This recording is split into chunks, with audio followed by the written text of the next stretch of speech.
कार्यक्रम का लक्ष्य भी यही है कि हम ऐसी बातें बताएं, क्योंकि जो आपके हाथ में आप वही कर सकते हैं कि बच्चों की इम्यूनिटी को कैसे बढ़ाएं, बच्चों को पॉजिटिव कैसे करें और तमाम चीजें। लेकिन उन सारे सवालों पर हम आए उससे पहले डॉक्टर रवि मलिक, एक स्टैटिस्टिक्स की मैं बात कर रहा था कि अब तक जितने टेस्ट एविडेंस के तौर पे, मतलब जिनके RT-PCR या किसी तरह के टेस्ट हो गए, करीब करीब 14% का वो आंकड़ा है जो 30 करोड़ की बच्चों की पॉपुलेशन है, उसमें से 14% दोनों वेव्स को मिला के इन्फेक्टेड है।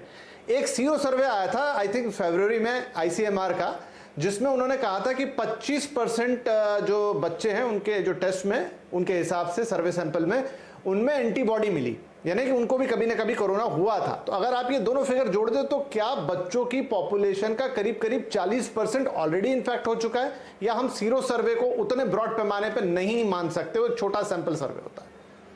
देखिए, जब तक हम बड़ा सैंपल सर्वे नहीं करते जिसमें सारी स्टेट्स आती हैं, स्पेशली हमारी रूरल और अर्बन पॉपुलेशन दोनों आती हैं, तो ये डाटा जो हैं वो थोड़े से मिसलीडिंग भी हो सकते हैं। देखिए, डाटा की सबसे इंपॉर्टेंट चीज यही है कि इनमें यूनिफॉर्मिटी होनी चाहिए और लार्ज सैंपल डाटा होना चाहिए। अब आप अगर दिल्ली की बात करें तो दिल्ली में पीछे जो है वो पॉजिटिविटी रेट 38% था, जिसमें बच्चों का भी था, तो वो डाटा कुछ और बोलेंगे। लेकिन अगर आप उसी टाइम पे दूसरी किसी स्टेट में चले जाएं तो वहां का डाटा कुछ और बोलेगा। तो पैन इंडिया डाटा अगर हम जब तक नहीं लेंगे उसके बारे में नहीं बताएंगे। लेकिन इसके बारे में मैं 2-3 चीजें बताना चाहूंगा। नंबर 1, 100 बातों की जो एक बात है, it is an unpredictable disease. ये बीमारी जो अनप्रिडिक्टेबल है, इसकी कई हमने अटकलें लगाई हैं और वो पीछे भी बहुत सारी पिछले 1.25 साल में अटकलें लगी हैं, जिनमें से बहुत सारी जो हैं इस बीमारी ने फेल कर दिया। तो पहले तो हमारे को किसी भी कॉन्फिडेंस में नहीं रहना चाहिए, हमें सतर्क रह के रहना चाहिए। जैसे कि हमने सेकंड वेव में we have been caught unaware, ये ना हो थर्ड वेव में हमारी बच्चों की तैयारी ना हो और ये फिर हमारे को पकड़ ले। अब जहां तक बच्चों का तल्लक है, देखिए, जब तक हमारी पॉपुलेशन वैक्सीनेटेड नहीं है प्रॉपरली, मैं आपको ये भी बता दूं, अगर बीमारी भी आपके अंदर हो गई है तो आपके पास प्रोटेक्शन 6 महीने से ज्यादा नहीं रहेगी। और थर्ड वेव अगर 5 महीने के बाद आती है तो पता नहीं कितने बच्चे प्रोटेक्टेड रहेंगे नहीं रहेंगे, तो ये बात विवाद का विषय है। लेकिन इसमें मैं एक चीज ये बताना चाहूंगा कि बच्चों की वैक्सीनेशन जब तक नहीं होती है, we can not be confident. दूसरी चीज है, वायरस के भी अपने अस्तित्व का सवाल है। वायरस भी म्यूटेट करके आएगा जो नेक्स्ट टाइम आएगा, जैसे इस बार आया। इस बार हमने एक्सपेक्टेड नहीं था, क्योंकि मैं कोविड का अस्पताल भी चलाता हूँ और पीडियाट्रिशियन भी हूँ। मैंने इस बार इतना एक्सपेक्ट नहीं किया था। 30 to 50 के बीच में बिना कोमोर्बिड के जो मजबूत हमारे यंग पॉपुलेशन थी, उनको भी वेंटिलेटर्स पे जाना पड़ा और उनके ऊपर भी काफी प्रकोप पड़ा। तो हो सकता है अगली वेव जो है बच्चों में आ जाए। बच्चों में एक और खासियत है, बच्चों के अंदर एक बीमारी होती है MIS, जो कि इस बार भी हमने काफी देख लिया। कोविड से जब रिकवर हो जाते हैं तो MIS यानी मल्टी सिस्टम इंफ्लेमेटरी सिंड्रोम से ग्रसित हो जाते हैं, जो कि इस बार बच्चे बहुत हुए हैं। तो अगली बार अगर होंगे तो दिक्कत आ जाएगी। दूसरी एक और बड़ी इंपॉर्टेंट विषय पे मैं नजर आपकी लाना चाहूंगा कि बच्चों का ट्रीटमेंट अलग होता है, हमारे पीडियाट्रिक इंटेंसिव केयर्स अलग होते हैं, हमारे वेंटिलेटर्स अलग होते हैं, हमारे बच्चों की डोजेस जो है वो अलग होती हैं और बच्चों के डॉक्टर डिफरेंट होते हैं। ये नॉर्मल ICU के अंदर ठीक है, 18, 19, 20 साल के या 15, 16 साल के बच्चे तो हो जाएंगे ट्रीट, लेकिन जो बच्चे 10 साल से छोटे हैं उनके लिए हमारे पास पीडियाट्रिक इंटेंसिव केयर चाहिए, जो कि हमारे देश में काफी कम है।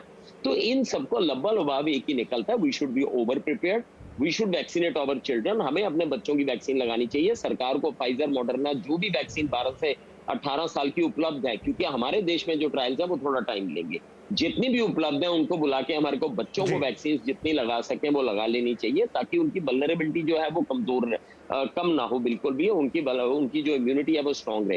एट दी सेम टाइम हम डेफिनेटली बच्चों की इम्यूनिटी बढ़ाएं, उनको प्रोटेक्ट करके रखें, उनको हेल्थ एजुकेशन दें, उनके मोटापे को कंट्रोल में रखें, और जितनी भी बच्चों की कोमॉर्बिड कंडीशन है, जैसे चाइल्डहुड डायबिटीज हो गई, चाइल्डहुड अस्थमा हो गया, चाइल्डहुड हाइपरटेंशन, उनको कंट्रोल करके रखें, ताकि बच्चों का शरीर जो है परिपक्व और परिपूर्ण रहे अगर उनको कोरोना भी होता है। राइट, बिल्कुल। तो अब हम फटाफट उन्हीं चीजों की बात करते हैं कि ये तो हमने एक ब्रॉड पिक्चर समझ ली, लेकिन अब इसमें हम कर क्या सकते हैं? बहुत सारी चीजें तो हमारे हाथ में है नहीं, लेकिन आप क्या कर सकते हैं? तो डॉक्टर संजय मुझे बताइए कि जो बच्चों की इम्यूनिटी होती है वो एक क्या एडल्ट की इम्यूनिटी से अलग रहती है? मतलब मान लीजिए कि एडल्ट की इम्यूनिटी के लिए आप उसे दवाई खिला दें, तमाम चीजें आती, लेकिन जितना मैंने पढ़ा लिखा और समझा कि शायद बच्चों के लिए ऐसा अलग से कुछ नहीं होता, आप उनको नेचुरल चीजों के साथ ही उनकी इम्यून को मजबूत करते हो। कैसे काम करती है बच्चों की इम्यूनिटी? देखिए, जैसे न्यूबॉर्न है, जब वो उसको एंटीबॉडीज मिलती हैं अपनी ब्रेस्ट फीड जो मिल्क होता है उससे मिलती हैं। सो जैसे जैसे बच्चा बड़ा होता है, जैसे जैसे एक आप मैं कॉमन वर्ड में बोलूं कि जैसे जैसे आप दुनियादारी सीखते जाते हैं, बड़े बड़े होते जाते हैं, आप अक्लमंद होते जाते हैं लाइफ में, तो इन्फेक्शंस भी एक तरह के अटैक्स हैं आपकी लाइफ में। तो जैसे जैसे आप बड़े होते हैं, आप बहुत सारी डिजीजेस को होती हैं आप में, कुछ बहुत सीवियर होती हैं, कुछ स्मॉल लेवल पे होती हैं, बट उनसे एंटीबॉडीज बनते जाते हैं। तो इसलिए बच्चे उतने प्रोन होते हैं क्योंकि उन्होंने बहुत सारी बीमारियों को अभी अटैक उनको हुआ नहीं। But as you age gradually उनके वो बीमारियां सब क्लिनिकल लेवल पे हो के उनकी एंटीबॉडीज बनने लगती है। Now how to boost that, general मैं कहूँगा हाई प्रोटीन डाइट, फल सलाद, ये these are sources of vitamins rather than taking supplements. अभी जैसे हम देख रहे हैं म्यूकर की कहानी देख रहे हैं, उसमें जिंक और इसकी आयरन और इनकी विटामिन सी की बातें आ रही। दे मे हैव अ पॉइंट, वो प्रोवन नहीं है, बट जो दलील दी गई है वो रीजनेबली एक्सेप्टेबल लगते हैं। इसलिए जिंक और विटामिन सी सबको दिया गया, बहुत ज्यादा मात्रा में दिया गया, तो वो नहीं करना चाहिए। देखिए विटामिन का डेफिनेशन होता है a micronutrient, it is required in a very small amount by the body. So एक खाते पीते घर में अगर आप प्रॉपर खाना खा रहे हैं, 1-2 फल रोज का खा रहे हैं, आपको विटामिन और इनकी कभी कमी नहीं होती। सो सप्लीमेंट लेने की जरूरत नहीं है। प्रॉपर डाइट, बैलेंस डाइट पे ध्यान देना चाहिए। राइट तो चलिए एक फटाफट छोटा सा ब्रेक ले लेते हैं, और क्योंकि डॉक्टर रवि मलिक हमारे साथ हैं और खासतौर पे बच्चों को ट्रीट करते हैं, और इनफैक्ट उन्होंने कोविड वाले बच्चों को भी काफी ट्रीटमेंट किया अभी इधर, तो उनसे कुछ स्पेसिफिक चीजें पूछेंगे। कॉपी पेन आप अपने तैयार रख लीजिए ताकि नोट कर पाए, और हमारे बाकी जो डॉक्टर पैनल पे हैं निखिल जी और संजय साहब, उनसे भी हम और जानकारी लेंगे कि बच्चों के लिए और क्या जरूरी है। मसलन बच्चे घर में हैं तो क्या एक्सरसाइज अलग से कराई जाए, स्क्रीन टाइम की बात करते हैं तो उसमें टीवी भी इंक्लूड है, उनका लैपटॉप भी इंक्लूड है, फोन भी ले ही लेते हैं, तो कैसे कैलकुलेट करेंगे, छोटी छोटी बातें इस छोटे से ब्रेक के बाद।